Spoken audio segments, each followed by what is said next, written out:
Berikut ini 5 tips praktis cara mengatur usaha kamu supaya bisnis kamu semakin maju.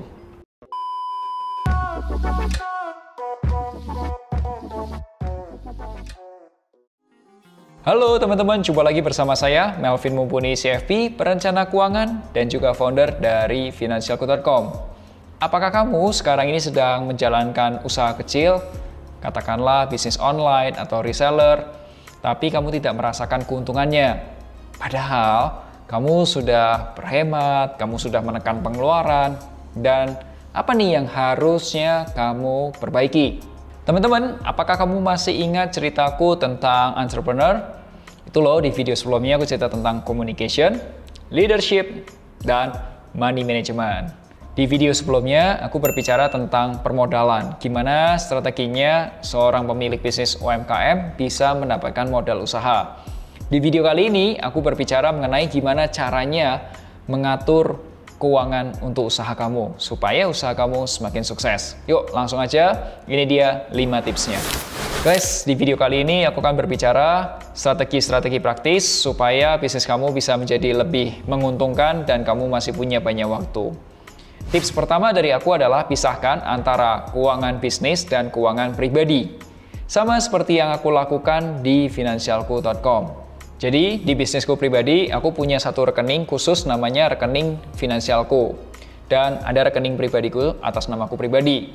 Semua pemasukan bisnis, mulai dari fee konsultasi, pembelian aplikasi, atau placement di video, social media, website, semuanya masuk ke rekening bisnis. Semua pengeluaran-pengeluaran bisnis termasuk listrik, air, telepon, server, dan lain sebagainya, itu juga pengeluaran di rekening bisnis.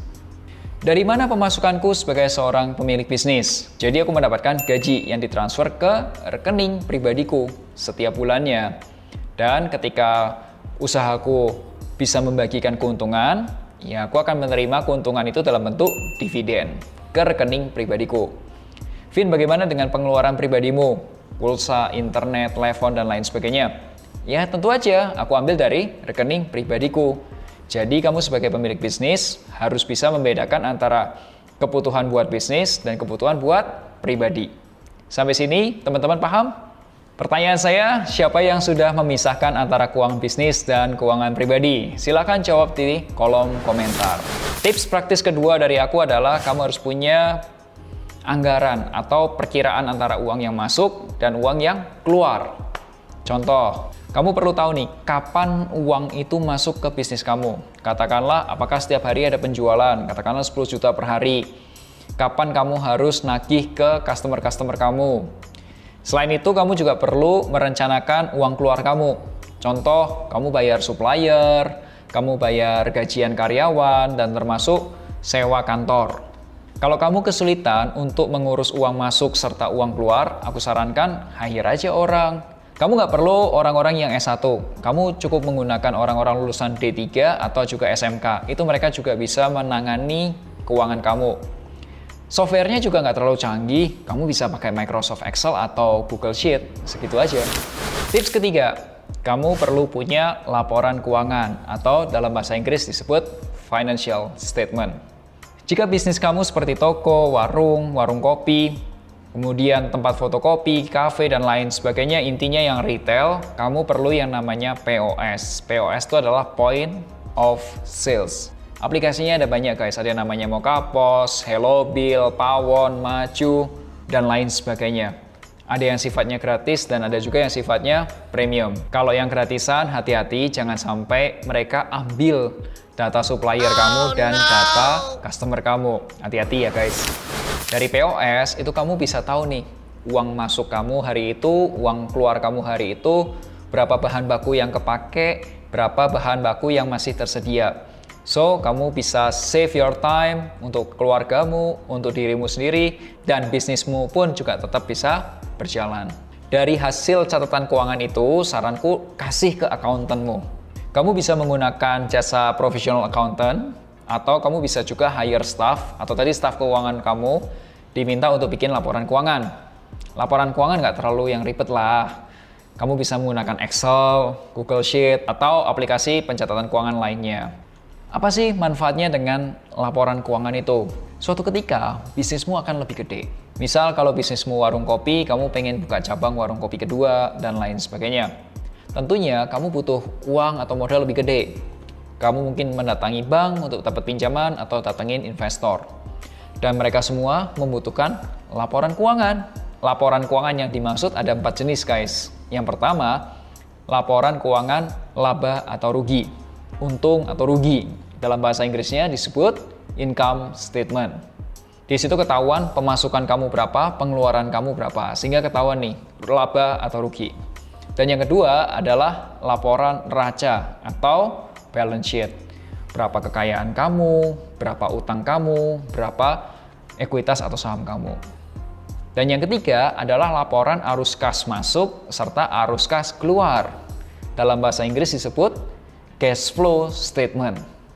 Dan terakhir, ini yang dibutuhkan ketika kamu mencari investor adalah laporan kepemilikan saham kamu atau equity statement. Aku nggak akan bahas di sini terlalu dalam. Aku sudah punya satu playlist yang bahas itu semua. Kamu bisa akses playlistnya langsung. Kalau bisnis kamu sudah lebih gede, saranku pakai accountant. Supaya apa? Paling penting tuh review financial report. Keempat, kamu perlu review laporan keuangan kamu. Melanjutkan tips sebelumnya, yang perlu kamu lakukan adalah maknai angka-angka di laporan keuangan tersebut untuk mengambil keputusan. Contoh, pemasukan, apakah terjadi pertumbuhan penjualan? Terus, item mana nih yang paling besar penjualannya? Dan berapa pertumbuhannya dari bulan ke bulan? Ketiga, item mana yang paling kecil penjualannya? Apakah itu perlu dihilangkan aja? Dan keempat, berapa nih keuntungan dari setiap item yang kamu jual? Kelima, item mana yang memberikan keuntungan yang lebih banyak? Di sisi lain, pengeluaran banyak banget yang bisa kamu analisis. Beberapa di antaranya, pengeluaran apa nih yang paling besar? Berapa budget marketing yang boleh aku keluarkan? Dan berapa hasilnya? Ketiga, berapa budget untuk pengeluaran fix dan variabel? Terakhir, untuk pengembangan bisnis, kamu bisa tahu nih, apakah aku boleh upgrade mesin, contoh mesin kopi yang terbaru. Apakah boleh menambah cabang baru? Apakah boleh utang dan berapa besar nih tambahan cicilan maksimalnya? Terakhir, seandainya ada investor, berapa yang boleh aku tawarkan? Dan ada banyak banget insight dari 4 laporan keuangan tersebut. Dan itulah fungsinya seorang accountant. Tips kelima adalah taat pajak. Ketika bisnismu didesain untuk menjadi sebuah bisnis yang besar, ya mau nggak mau kamu harus taat dengan yang namanya pajak. Mulai dari perencanaan pajak, pelaporan pajak, dan pembayaran pajak. Aku sendiri bukan seorang yang ahli di bidang perpajakan, dan di finansialku ada ahlinya, yaitu Pak Yuki Divianto. Kalau kamu mau ngobrol dengan Pak Yuki, itu ada 2 cara. Pertama, kamu bisa tanya lewat aplikasi finansialku di menu konsultasi keuangan atau menggunakan website konsultasi.finansialku.com. Kamu bisa langsung ke websitenya konsultasi.finansialku.com. Di sini, kamu bisa pilih menu konsultasi dan pilih perencanaan pajak. Kamu bisa scroll down dan kamu bisa bikin janji, contohnya tanggal 26 September 2020, kamu kalau mau ganti bulan boleh geser kanan jadi Oktober dan seterusnya.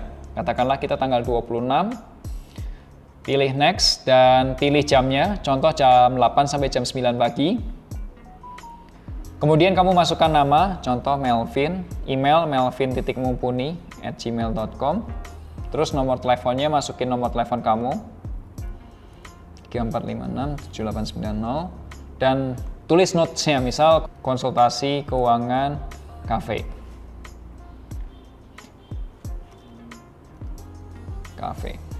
Pilih next. Dan nanti akan ada informasi dari tim finansialku. Di situ sudah ada harganya dan kamu bisa juga bayar untuk konsultasi. Di finansialku, harga konsultasinya saat ini 1 juta untuk 2 jam pertemuan. Dan itu aku yakin akan banyak membantu kamu, para pemilik bisnis. Teman-teman, video ini adalah video terakhir di playlist Entrepreneurs. Berikutnya, video ini akan diisi tips-tips khusus buat kamu para entrepreneur supaya bisnis kamu bisa semakin sukses dengan communication, leadership, dan money management. Jadi, supaya kamu tetap update, subscribe YouTube channel Finansialku.com. Dan akhir kata, make a plan and get your financial dreams come true!